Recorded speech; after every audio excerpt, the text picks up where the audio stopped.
Well, welcome, everyone. Thank you so much for joining us today. We are so excited to share more about Hildegard College. And with that, I'd like to go ahead and introduce our president, Dr. Matthew Smith.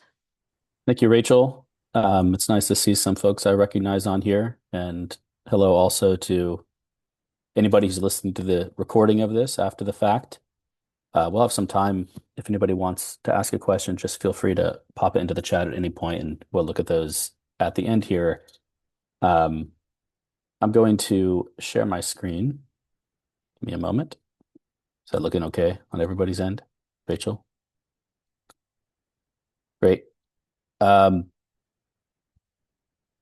this is not an info session about Hildegard College, but rather I wanted to share some thoughts on the topic of how to get the most out of college. So I'm going to share kind of five thoughts about that, and I've added one bonus tip that I'll describe to you in a minute. Those of you that are not familiar with Hildegard College is a relatively new, we just finished our third year micro college of Christian liberal arts and entrepreneurship in Southern California. We're part of a growing movement around the country of micro colleges, schools that prioritize small community, very active learning, and in many cases, the integration of a deep, robust Christian liberal arts education with practical career preparation in different ways. There are micro colleges devoted to the trades, micro colleges devoted to tech and business.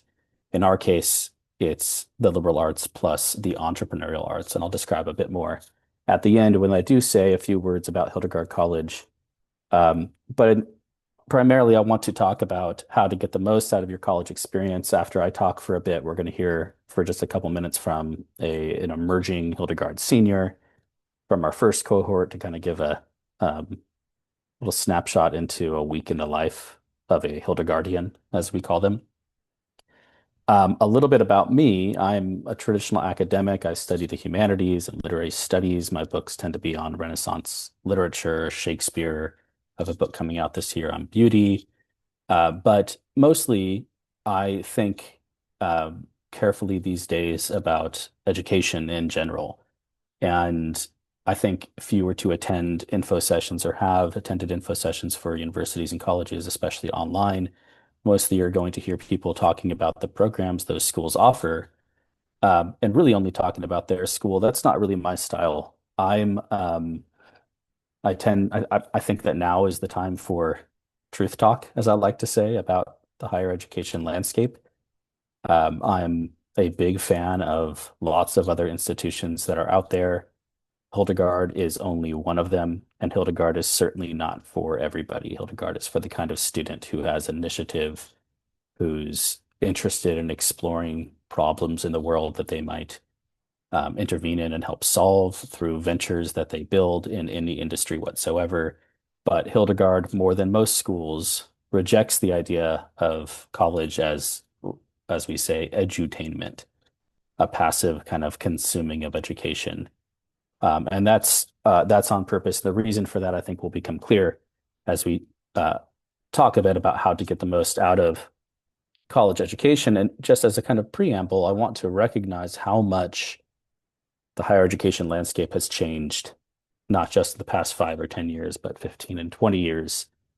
I think the buzzword at the moment is a pragmatic education. How does somebody make a decision to invest so much time and money in college and also get a good return on it, get meaningful employment, be formed in the right way?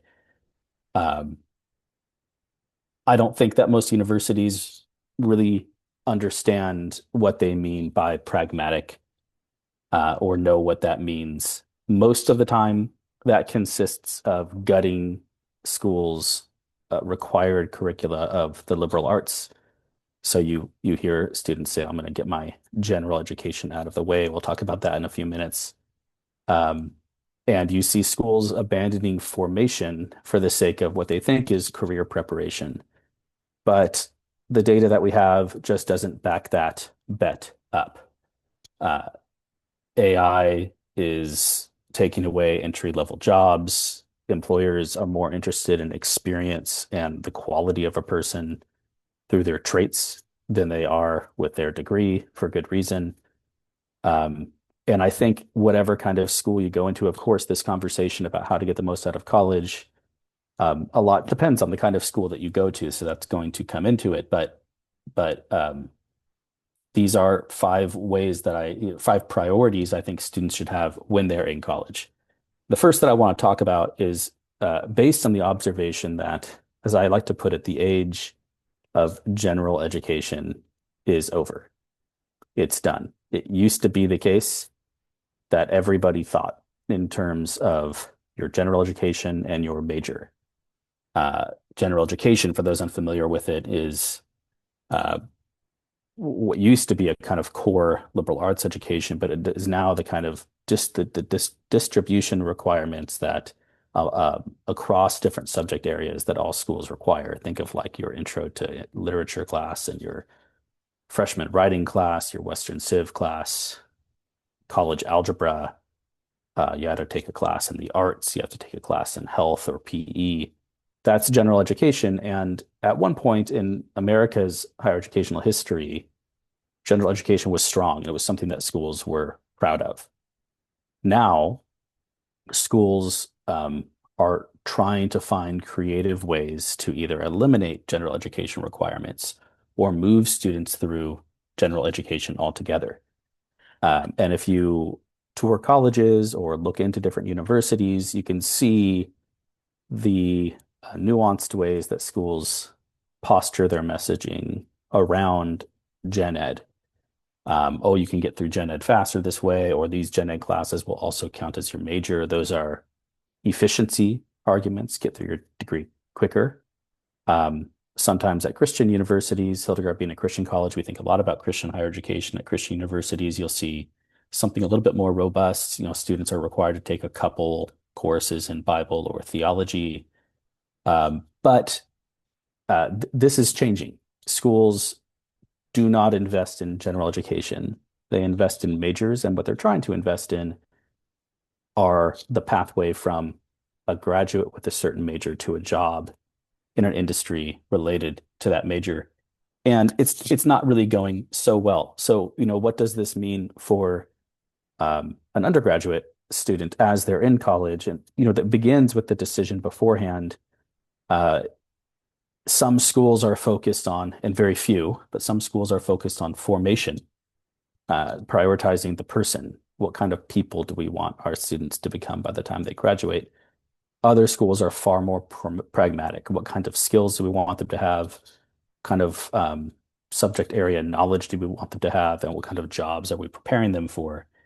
And my encouragement for undergraduates and parents of undergraduates listening to this is to reject this decision between a formational versus a pragmatic education, and instead to think about it in terms of a formational versus a not formational education. And I'm saying that because uh, I don't think that schools have a handle on what it means to provide students with career preparation or professional development across the board. And so really what you're looking at when you look at a school and the programs that your student might be in, so you're looking at whether the program is formational and prioritizes that or not. I want to outline just a few good options out there.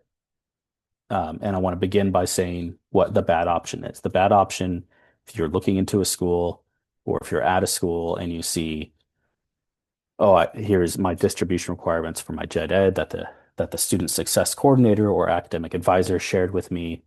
I need to kind of check these boxes off and get them out the way so I can get to my major. That's when you know that you're wasting your time and wasting your money. And it would be better for you to stop going to that school, go to a community college, or do some courses online and then transfer in once your gen ed is over. That's the formation doesn't matter perspective. But I think that there are some new and better options out there. One is, of course, the model that we adopt at Hildegard, which is a single degree college where there really is no distinction between the major and the gen ed. If you ask any of our students to talk about their gen ed experience, they're not really going to know what that's referring to. They experience the curriculum as a continuous whole all of which matters. And the courses and the kinds of learning that would normally be put in the gen ed camp, liberal arts, for instance, are at least as important at Hildegard as the professional training in the entrepreneurial arts. And there's other schools that do this too. So you could think of the new University of Austin. You could think of St. Joseph the Worker. You could think of New College Franklin. A lot of startup micro colleges around the country adopt a single degree model. And if it's a single degree model, by virtue of that, you're already at a school that thinks so highly of the liberal arts and liberal education that it simply rejects this division between gen ed and majors. A second good option exists at comprehensive universities and especially at comprehensive Christian universities. I'm thinking of places like Indiana Wesleyan or George Fox, Eastern University, Biola University, where students come into the college, there's a general education program, they choose a major, but then there might be an honors college, especially a Great Books honors college, that they can apply for. And in those scenarios, those are comprehensive gen ed replacements, meaning the courses that students take in those Great Books honors classes replace all, or at least almost all, of the general education classes they would otherwise get. Those are really good options. So single degree college is number one. Comprehensive universities with Great Books honors colleges, another really good idea.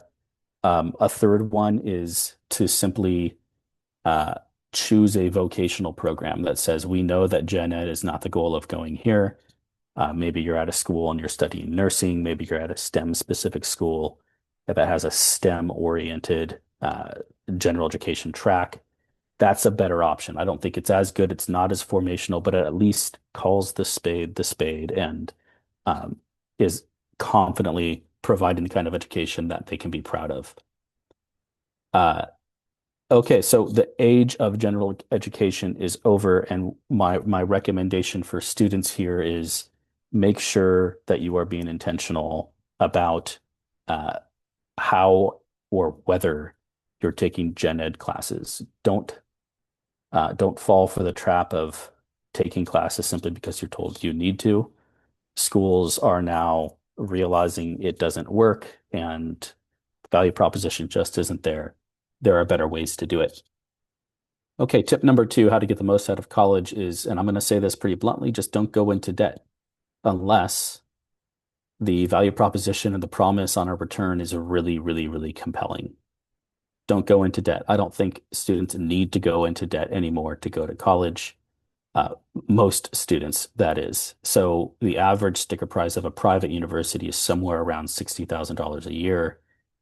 That's discounted usually to the $20,000 to $35,000 a year range. So like a conservative estimate on how much you would spend on college over 4 years might be around $120,000.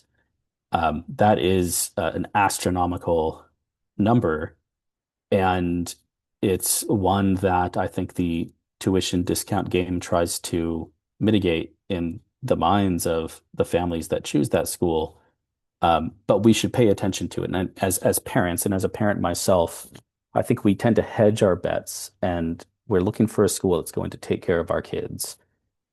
We know they have things to figure out, and we kind of just think this is a good place. It seems like they have good programs. There's lots of options for them. I'm going to cross my fingers and hope that by the time they're done, they're going to find their way somehow into meaningful work after college. But uh, that's the very mindset upon which these figures of how much people are spending on college and the now trillions of dollars of national of student debt nationally are based upon. Um, One of the reasons to say don't go into debt is that you don't have to. There are programs now that cost far less. There are versions of big universities that are far more affordable. They might not look as immediately attractive to you, but they do the same thing. And then, of course, there's the micro college movement. Tuition costs the 12 to maybe $18,000 range on average for small micro colleges because they're so focused. Um, and I think at a lot of these places, a student on average is paying between $10,000 and $13,000 a year after financial aid if they qualify for that. You don't need to go into debt. And I want to encourage students who might be listening to this, or parents of students who are listening to this, that students, it's a good idea for them to work during college. You can't study all the time. Can't do that all the time. What are you going to do with your extra time? Well, you're also not going to get a job just with the degree. You need to have experience and you need to have work experience. And so work while you're in college. It's a better use of your time, and nobody wants to hire grads without real experience. At some schools, and I would put Hildegard in this camp, I would put Excel College in this camp, and some others. Um, there's an opportunity for students to build their own job or to get internships that turn into earned income while they're in college. And in so doing, gain real experience, make real artifacts they can show to employers and maybe parlay those into jobs later on. So don't go into debt. If you're currently going into debt to go to college, it's something it's something to think about. And it's easy to find programs these days where the tuition is lower. There are fewer games played in the tuition discount game.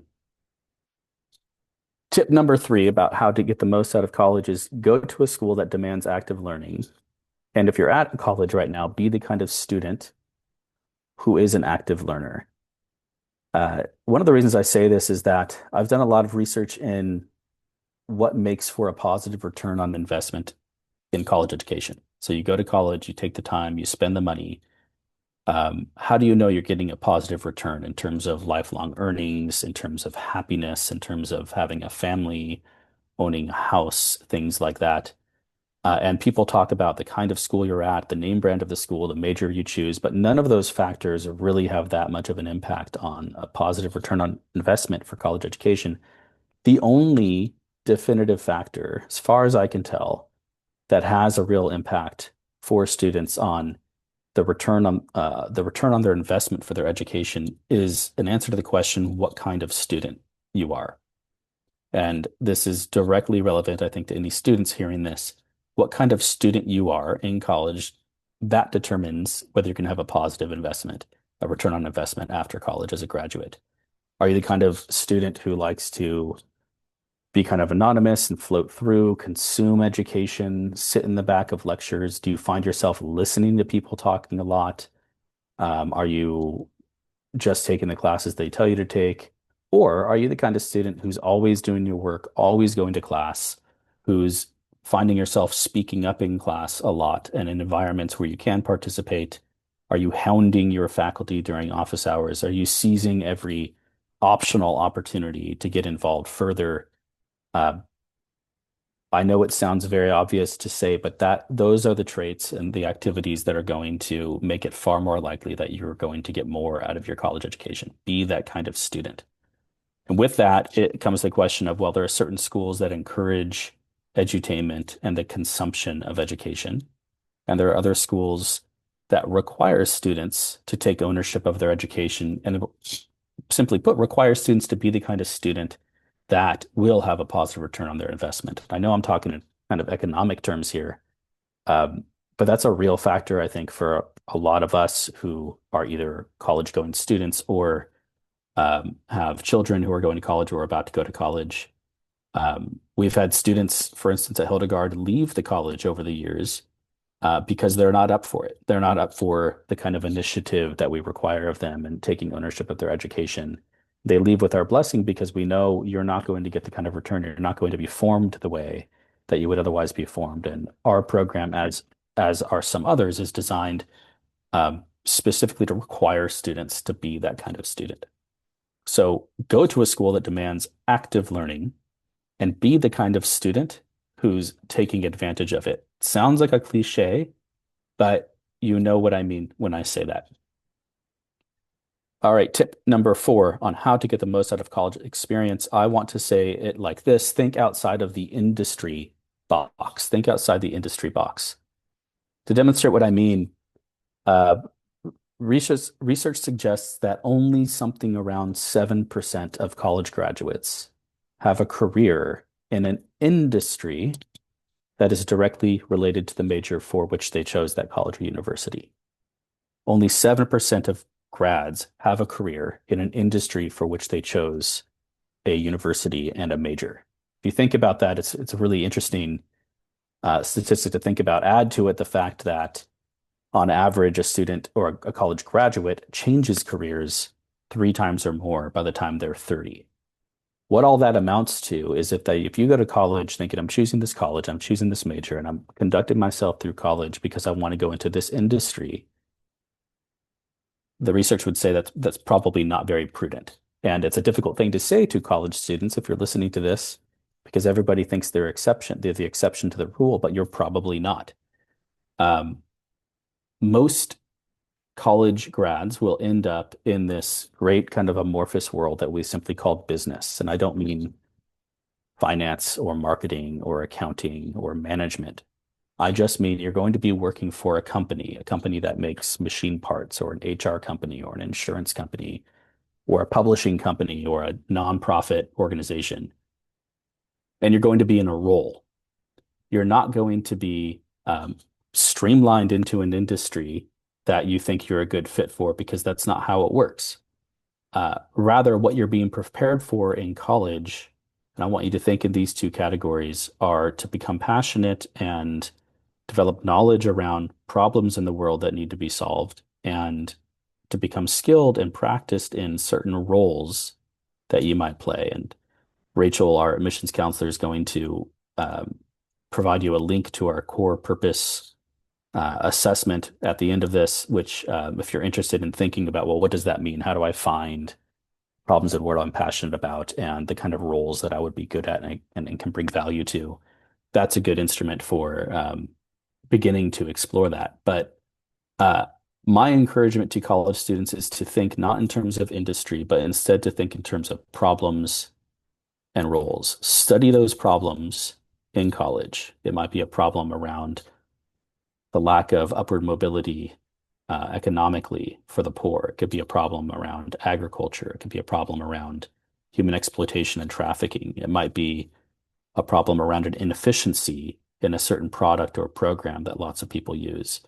Whatever these problems are, they're real, and they need students to be thinking about them in college and understanding them, and then practicing and experimenting with different roles in them. Can I think about how to approach this in a role as a kind of from a financial perspective? Or can I think about it from a communications perspective? Or can I think about kind of storytelling around this problem? Um, can I think about prototyping something around this problem? Think not in the industry box, but rather in terms of roles and problems. And then the fifth and last kind of tip I want to offer for how to get the most out of your college experience is to be known. This is related to the tip, be an active learner, but be known. The most cited factor by college graduates, 4-year college grads in the United States, for those who are happy with the decision to go to college, do the work, pay the money, get the degree, the most cited factor is for those positive outcomes is the time that people spent with other people in college. It's relationships. It comes down to relationships. As we like to say, we learn when we love the process of learning, and we love the process of learning when we're doing it with other people. And this is true of everything. We stretch and grow. We're willing to take risks, to make sacrifices only when we love the endeavor itself. And we tend to love the endeavor when we're doing it with others in relationship. Um, if you're at college, be known, be the student who's getting to know your professors, be the student who's volunteering for, the team lead on a class project. And if you're still considering the college decision, go to a college where you will be known. Um, Small cohort style learning, common curricula, these are all best practices in relationship driven learning in higher education. Be known. And then finally, my bonus tip here, um, I'm calling a non-negotiable, which is if you're at a college or if you're looking into colleges, you cannot afford to avoid a direct and robust approach to what's happening with artificial intelligence worldwide right now, especially in education. It's affecting the job market you're going to go into. It's affecting the roles that you'll find yourself in the future. If you find AI token assignments in syllabi, oh, well, use AI to do this at kind of tacked on at the end of an assignment, that's not good enough. You should be able to see AI directly, visibly, expressly in the curriculum and the required classes for any program, whether it's ministry or the fine arts or psychology or education, whatever it is, AI should be there and it should be visible. And you should ask schools and your professors for how they're preparing you to understand and take advantage of emerging AI technologies. It's just a non-negotiable. We're very purposeful about it at Hildegard, and we understand at Hildegard that it's changing really quickly and it needs constant attention if the school is going to deliver to its graduates what it promises to. Just as a side note, you'll find on this slide a QR code to an article I encourage you to look at on the growth of micro colleges around the country. Check that out if you are yet unfamiliar with the kind of wave of micro colleges. One of the reasons I wrote this article was not just to make the argument that I do in it, which is in favor of micro colleges, but also just to hyperlink a couple dozen colleges that people probably aren't familiar with that I think they should be familiar with. Okay, at this point, I'm looking for Kyle Chin. Is Kyle Chin on here? Yeah, I'm here. Oh, great. You Oh, say good. it says Matthew Smith on your. Oh, does it? Yeah, Oh, that's fine. I'm going to talk about Hildegard College a little bit more in a second, but first I want to turn it over to one of our two emerging seniors come this fall. Kyle Chin has been with us since day one. I've asked him, he's taken, 5 minutes. I think you're at work right now. Is that right? yeah. Did you I'm pop into mostly your car? inside right now, but that's fine. I've asked him to just take 5 minutes and give a little insight into what a week in the life of a Hildegardian is. We call our students Hildegardians. So you have free reign here, Kyle. Anything you'd like to share about a week in the life of a Hildegard student? Go ahead, please. Yeah, I mean, as I'm sure he talked about, a lot of our our student body is very small, and so we get to know a lot of our classmates really well, and it's almost a requirement that we get along with each other. And one would think that this would be kind of tough because you're kind of forced into this thing with basically a small handful of people, but we all get along very well. We're very fortunate. I think that we were all kind of picked that way to think about one, whether or not we're a good fit for the college in general, but also whether or not we get along with each other. So it's a blessing that we all do, and I think it's very intentional on the end of Dr. Smith. In terms of what a week at Hildegard looks like for us, we have two major parts of the curriculum, one being the business side and one being the liberal arts side. The liberal arts side consists of a lot of reading, and so a lot of our time outside of the classroom and a lot of the homework that we have comes with reading a lot of the material that we are given, which tends to be very philosophical, very thought-provoking, which fuels conversations during the class, which are Socratic seminar style. So you're basically spending most of your time outside of class thinking about and kind of absorbing this material that we are going to kind of extrapolate and talk about during the classes that we have for that material. On the business side, we have books as well that we're supposed to read. We have assignments that we are given that are very tangible and very practical. Dr. Smith talked about having artifacts, and there's a very heavy emphasis on that within the curriculum. And you can tell because a lot of our work is very practical and very hands-on and things of that nature. It's also expected of us to have jobs, as he said.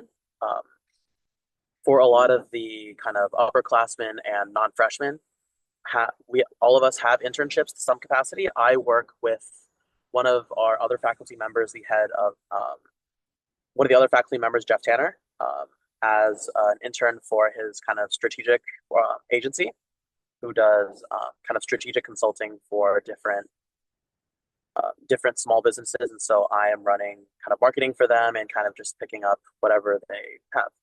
On top of that, I have a lifeguarding job that I am currently taking a break from so I can be here. So there's very heavy emphasis on us also having jobs, like you said, that allow us to kind of have experience within the real world. Um, Outside of classes and things like that, a lot of us have kind of built-in social lives that we have. One would think that going to such a small college would be a challenge because, well, like once after like 2 weeks, you get to know everyone and it's easy. But how do you make friends outside of that? A lot of us, as a Christian college, all of us go to church, and so we have relationships within the churches that we go to. But there are also ways that you can meet people and socialize outside of that. So, for example, for me, I went to student run clubs within University of California, Irvine, and kind of plug myself into that and kind of just faked my way through it to make friends. And so that becomes really easy too, where you just have to try a little bit harder than I think at most colleges. But if you like try a little bit, you will find friends and find people to kind of hang out with. Um, in terms of living situations, we have this thing called the homestay program where people can sign up to kind of let students rent a room out of their house if they have a spare bedroom available.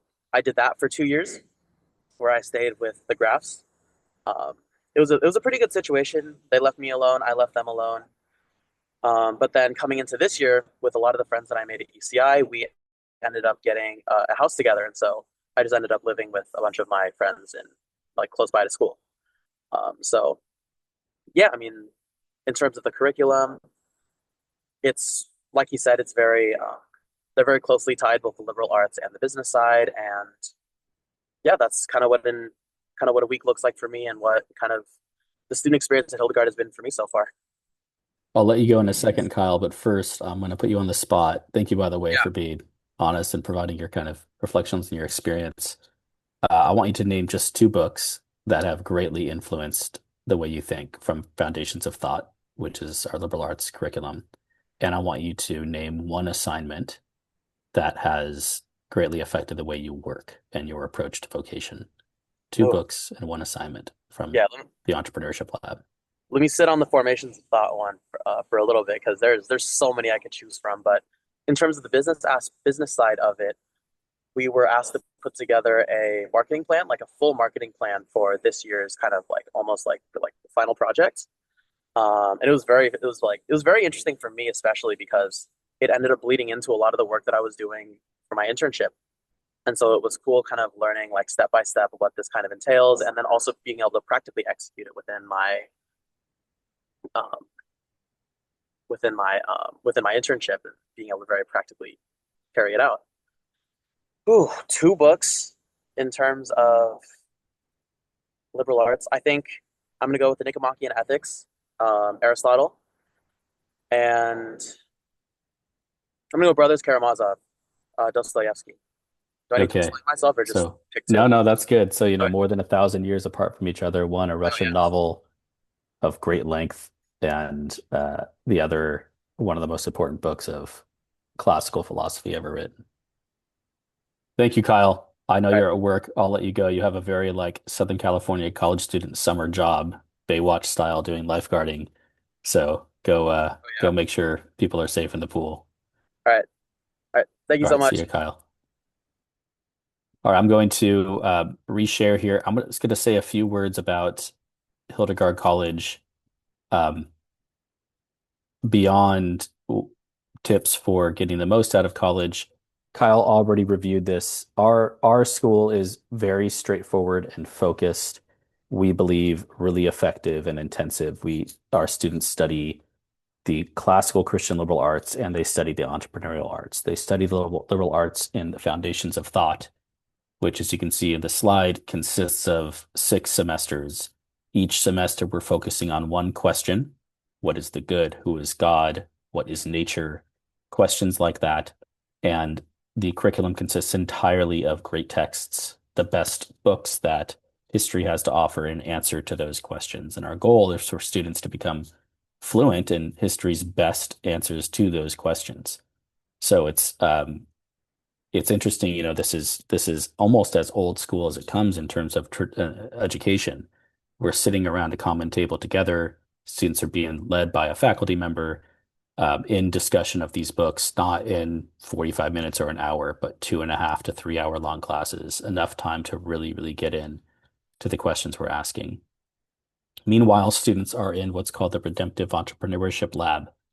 This is where students learn business and leadership and economics and civics, but they learn these things by designing and testing, iterating, and sometimes launching real ventures in response to problems that they're individually passionate about. So where Foundations of Thought is very old school, it's a common curriculum. We're reading these books and discussing them together. The Redemptive Entrepreneurship Lab offers a kind of bespoke education.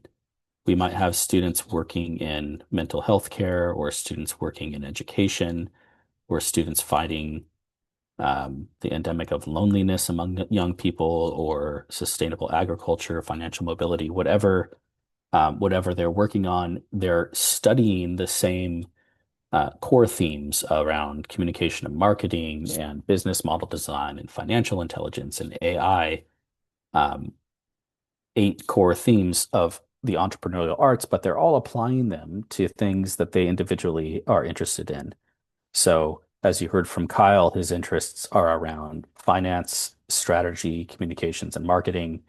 He's started interning a couple years ago. He's turned that internship into a paid job that he does now. And all of his work in the Redemptive Entrepreneurship Lab is now, as a senior, kind of fully oriented towards the work that he's already doing to earn money, and plans to continue to do after he graduates. So the picture I want to paint of the program at Hildegard is the best of the old and the best of the new. What we do Socratically around the table with great books is, in many universities' opinions, outmoded and dismissed as too expensive to run or too rigorous for students. We embrace it. And what we do in the Redemptive Entrepreneurship Lab is often regarded as too avant-garde, too kind of industry immersive, and we embrace it as necessary for the formation of entrepreneurially minded students. So that is Hildegard College. I've tried to do a little bit for you in terms of describing what, ways that a student can get the most out of their college experience. Of course, I can't do that without also touching on the kinds of colleges that promote those same traits and activities that make for a good college experience. As a truth talker, I don't think every college encourages those. I think that there are many that do. Check out my article if you haven't. And thank you to Kyle. I will check here to see if we have, I'm going to stop sharing. I'll check here to see if we have any questions that I can address. I see one from Jamie. Hi, Jamie. Good to see you again.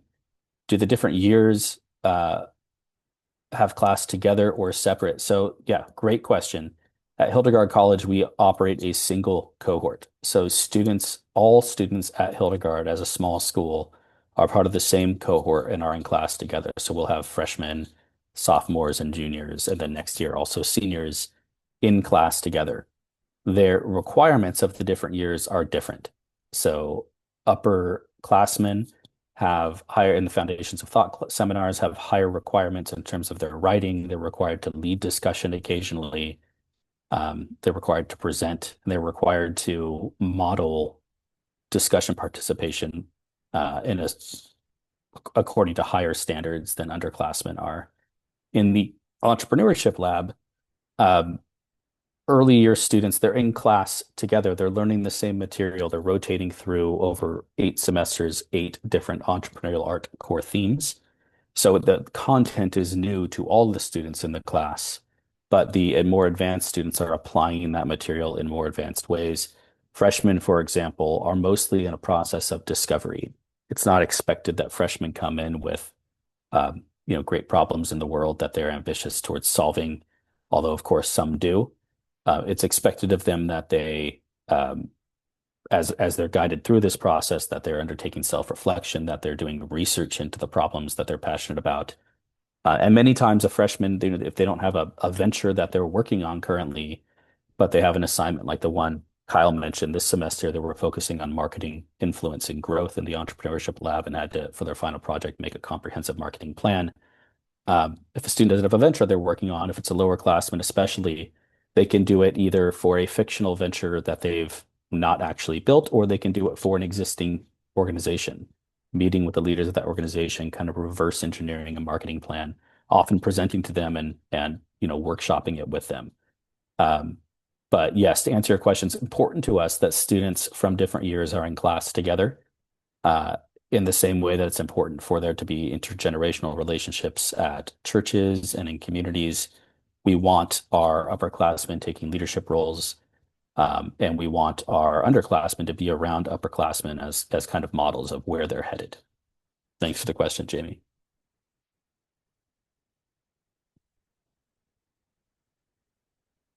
Question on here from Kyle Rutkin.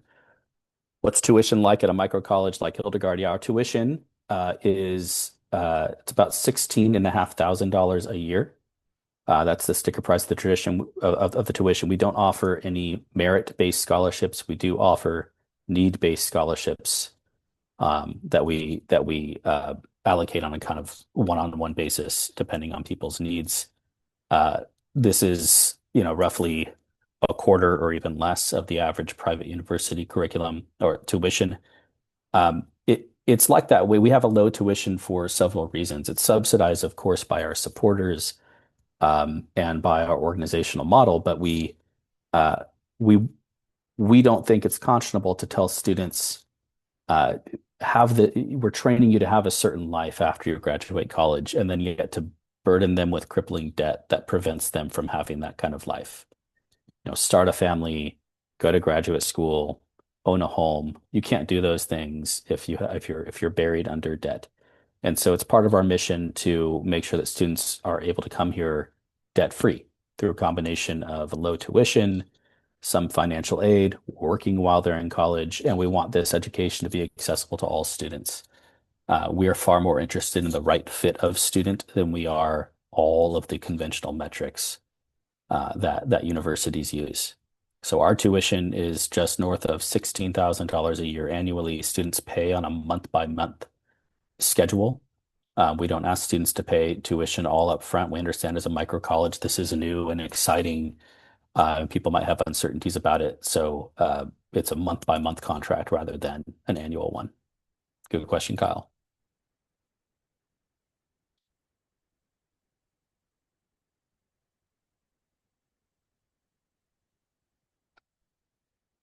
All right, if there are no other questions, I'll turn it back over to Rachel to wrap us up here. Thank you, everyone. Thanks so much for joining us. I'm going to go ahead and share the link to the core purpose assessment in the chat right now. Also going to go ahead and share my email address. Dr. Smith shared the admissions email address, and I'm going to send you my personal one as well. Would love to stay connected and answer any questions that you might have about what was shared on our session today. So thank you so much, Dr. Smith. As a mom of a freshman in high school, I appreciated a lot of the tips that you shared specifically around debt. And I thought that the 7% percentage of 7% of graduates not getting a job in the industry that they have their degree in, I thought was really fascinating. And I definitely fall in that 7%. So I felt like that was really informative. So thank you. All right, everybody. Thanks so much for joining us. I hope you have a wonderful weekend. Bye, everybody. Thanks for joining us. Bye, everybody.